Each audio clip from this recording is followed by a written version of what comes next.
Brian Christopherson from Husker 24/7. Good morning, BC. Hey, good morning, guys. All right. I will say go. You are a No. Viking fan. Matt is a Bear fan. 30 last night. 30-12. Nice victory. What am I going to do? I mean, that's like the kid sitting, he's got a bloody lip, like laying in the gravel over there. I mean, I go kick him in the backside now. I can't do that to Matt. Well, your partner, Mike Schaefer, would gladly put his boot to my ribs if I had a bloody lip on all fours in the sandbox.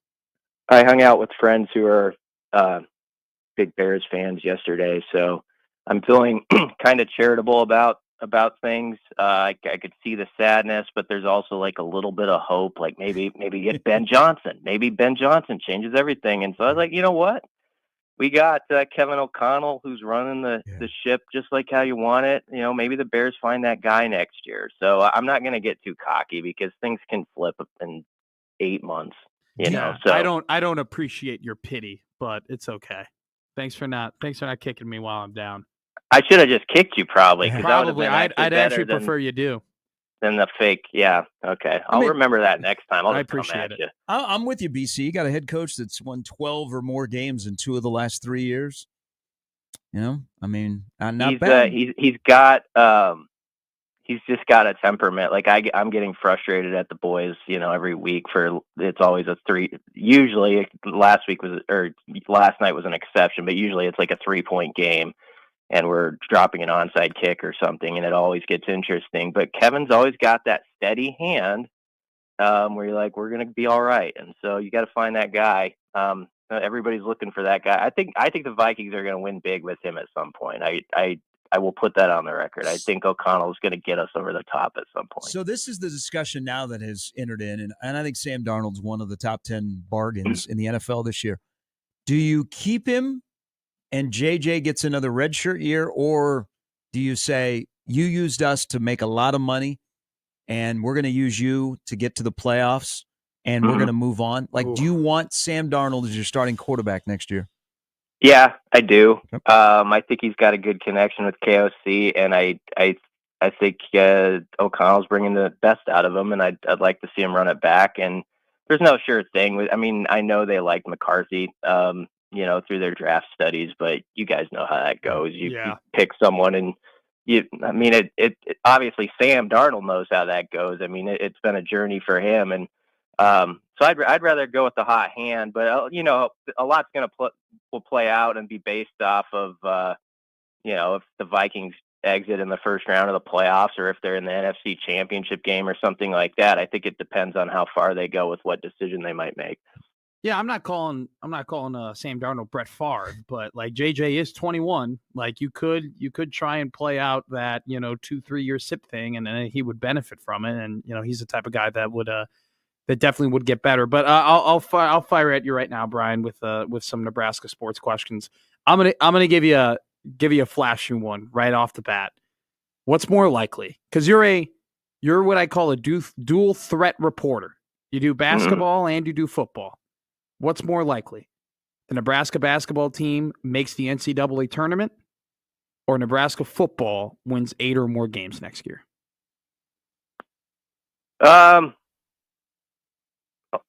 I would say makes the NCAA tournament. I think both are definitely doable, and it should be goals. But I think that's the objective of this team. I mean, I feel like Hoiberg feels like his team 2 years ago would have made the tournament if not for some injuries, and they've kind of figured out sort of the way they want to build a roster and how that works together. They've got a veteran team. What I liked about Friday night against Indiana when they won 85-68 was you look out on the floor, and it's when it was 64-64, and you've got Raleigh Wooster, who's played a ton of games. You've got Andrew Morgan. I mean, all these guys are 4th, 5th year guys.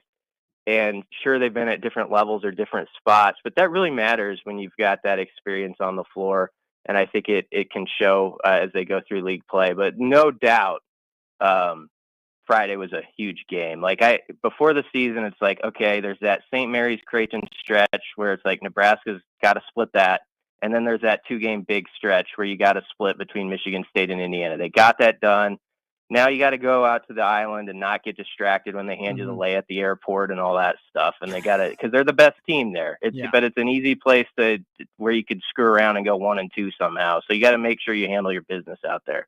Yeah, man. The luau and then the belly dancers or whatever they call them when they meet you at the airport. There's I still like belly that. dancers. Don't get distracted. You just keep your eyes straight ahead. That's true. And don't find something on the beach that is like a little token, and then you go surfing and you hit your head, and next thing you know, you're in the Brady Bunch. The current reference there. Yes. Went over my head. Sorry, young Matt. Yeah. Let's talk running backs. Okay. If you are Dana Holgorsen, the head coach of the offense, your ideal running back that carries the ball the most looks like what? Is Emmett Johnson the prototypical Dana Holgorsen running back, and everybody else looks similar, or will they reconfigure the running back room to have a bunch of different parts? I always like when you get a little variance in size and sort of skill sets, but I think if you had to say, okay, who's the closest to the ideal, it's probably someone like Emmett, and I think you saw that the last 3 games just in his ability. I mean, he's a tough runner too. Like sometimes everybody gets caught up in this like prototype. You got to be this size to run between the tackles, and I don't always go along with that. I've seen some really good smaller backs that have physicality and can bounce off runs and finish things. So, the key question to me, and I think I said it last week when Emmett Johnson decided to come back, is I think he has shown within this offense. He's a good player, but now, like last night, as this news was happening with Dowdell, Amir Abdullah happened to be on the TV sets. And I think back and I still go to Amir and Rex Burkhead as like the last time I felt Nebraska had backs where I was like, that's that level beyond good, right? That's the guys who can just take over a game. And I think Emmett's got to still prove that. But he made a nice step with Dana, and we saw how that can work together. And now the next part is, can you be that guy who sidesteps that defender at the second level, the third level? And you heard Rule talk about it all season. Takes a 10-yard run and makes it a 60-yard run. And obviously that's not going to happen, every week or whatever. But it just didn't happen really at all.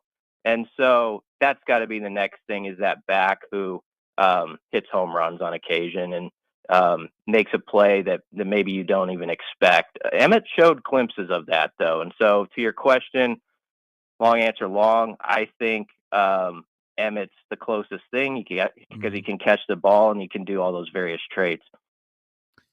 The last couple of years, Nebraska has benefited in the portal from wide receivers, and typically the leading receiver on the team or the top receivers on the team have been guys from the transfer portal, right? Samori Toure, Trey Palmer, your top 2 targets last year, Jamal Banks, Isaiah Nair, both coming from the transfer portal.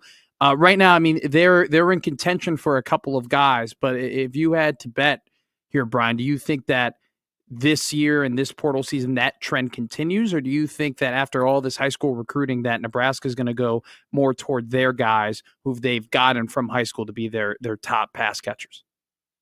I think they'll have someone from the portal that comes in and at least is top 2 on that list, and I wouldn't be surprised if top 1. I mean, there's interesting targets out there. I think Isaiah Hunter's an intriguing guy. We'll see what happens. Eric Rivers was on campus and just tore it up, and really is sort of a guy who had to pay his dues through the college football cycle before he had last year's breakout season at Florida International. So I think there are players like that that could pop in and continue the trend we've seen.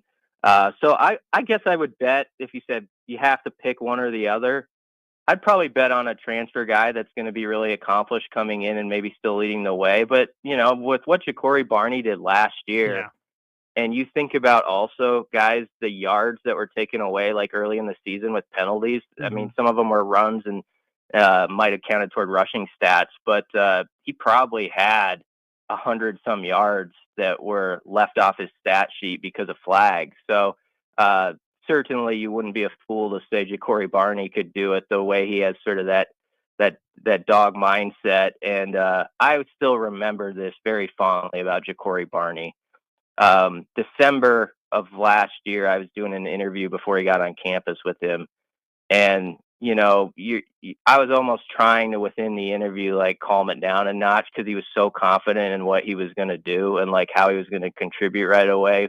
So my questions were kind of like, okay, let's bring it back one notch. But he knew that he was going to come here and change things in that room and be a guy right away. And he was right. And you know who else has that same mentality is Cortez Mills. When I talked to him, they're from the same tree. It just it was so similar how they talked going into their first year of college football. That is ironic. And I give you full credit. You were on the Ja'Cory Barney bandwagon before he ever got on any of our radar. I know how high you were. I want to make a mention here before we get into quarterbacks. For people that are trying to buy tickets to the game in Kansas City, the pre-sale code that was provided to season ticket holders is not working. Wow. So just if you are having trouble, all of us are having trouble buying tickets. With the discussion about Harburg going full-time tight end after the bowl game, the Purdue quarterback is on campus. They've got TJ Lateef, who I think is going to be a really good addition. You got Dylan's brother coming in the next recruiting class. What's your read on what they're trying to do with the quarterback room with Dylan at the top so that they can move forward in 25, that Harburg can be a full-time tight end?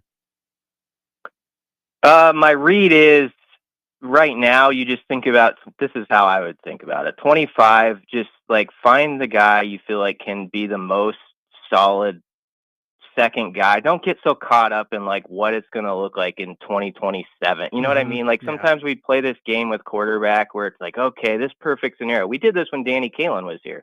People would be like, okay, Ryle's going to have it for 3 years. Then it's going to be Kalen, that it doesn't work out like that hardly ever. So you can't get caught up in that. You really have to just think like, even if this is a younger player you're bringing in, like a Davila, who was visiting yesterday, is he the guy you feel like he's got the IQ and all that to right away as a young player, like he could be like maybe your number 2 guy this next season, and you're like, that's okay. Now, everybody across the country is going to look at their quarterback rooms. This has always sort of been the case, but I think it's going to be more so than ever, where they're going to have to grit their teeth a little when they look at like the second and third guy in the room. I just don't think we're going to see a lot of QB rooms that are just stacked where it's like, oh man, you look at what they've got as a backup. That just doesn't work at most places, especially because everybody's looking to play right now. So if you could get a guy that you feel really good about, like his brain power and picking up what you're going to ask him to do. And I know Holgerson knows a little bit about Marcos Davila from having recruited him. So that connection, maybe, I don't know how great it is, but it's intriguing. He was he tore it up down in Texas, threw for a lot of yards. And so I think this staff probably has good familiarity with guys like that and what they've done throughout their high school careers. So I think he's the type of prospect you're looking at to try to at least give yourself the depth. But everybody's got to understand it's never going to you're never just going to be real comfortable, I think, with like your top 3 QBs anymore. And I don't know that it ever was the case. I think back to championship Husker teams when you got down to like the third string quarterback, the offense was pretty limited. I know we sort of look back now on history with sort of this fondness about like everything that happened, but they were pretty limited once they got beyond like 2 QBs. So it's always been that way, and it's more so even now. So you go to the hires on the defensive staff, Brian, that Matt Rule has made this year. He added the offensive or outside linebackers coach, Phil Simpson. They hire a new DBs coach after promoting John Butler to DC and Addison Williams. And both those guys have major Florida connections. And we've seen the success of these prospects coming out of Florida. Vincent Shavers, Ja'Cory Barney, Willis McGahee. Is the attitude in that football program right now that they need to be pulling 5 to 6 guys every recruiting class out of that area because of now the hires that they've made? I don't know what number they put on it, but I think you're in the ballpark where you say we've got these connections that are so good in this area, and we now have success stories backed, stacked on top of that. That's a pretty nice formula to sell kids. Like it's not just that Phil Simpson's in the building. That's a big part, but Phil Simpson can also say, look what Corey did, man. You seeing what Willis is doing, and Shavers and all these guys, and I think you're going to hear a lot more from Amari and Larry Tarver this year too. So I think we even talked about last week. They hit an amazing percentage that first season with those guys, and so that's obviously great for Husker football on the field, but it's great for them off the field because you can point guys in that direction. And I think there's the hope they can do a similar thing, sort of, in the Kansas City area now, with the connections that Jamar Mosey and other guys on staff have. And if some of those guys can get on the field and play a little bit more this year, that furthers that too. So no question, they need to take advantage of that Miami area with the guys they have. And I think, Addison Williams is going to be a good addition to that. Terry Braden has some, links down there, and the D-line coach. And so Terry Braden's really an interesting guy. I was talking to DiCaprio Boodle, who was in the that was a good story. Chiefs locker room, and he said, because he's an assistant D-line coach, so some people are like, okay, well, what's that about? But Boodle said he was one of the most hands-on coaches in the building when I was there, and he said he was available to, whether you're a rookie or an all-pro guy, he said he just made himself known that way. And so anybody who's sort of like, I don't know about that hire, I'll just remind people, 2 years ago when Terrence Knighton was hired, people were like, is he the full-time D-line coach or the assistant D-line coach? Because at that time, T. Knighton didn't really have anything on his resume as far as coaching, or much at all, at least. And so that was what we were talking about a couple of years ago. So I think if you actually compared what guys have done, Braden's, probably done more as a coach to this point. Yeah, I think that's an under the radar, but if you know type of hire with him. Hey, BC, have a wonderful Merry Christmas, Happy Holidays, and safe travels to you and Brunsey out to New York City. All right. Thanks a lot, guys. Always enjoy being on. Thanks, Brian. Brian Christopherson from Husker 24/7.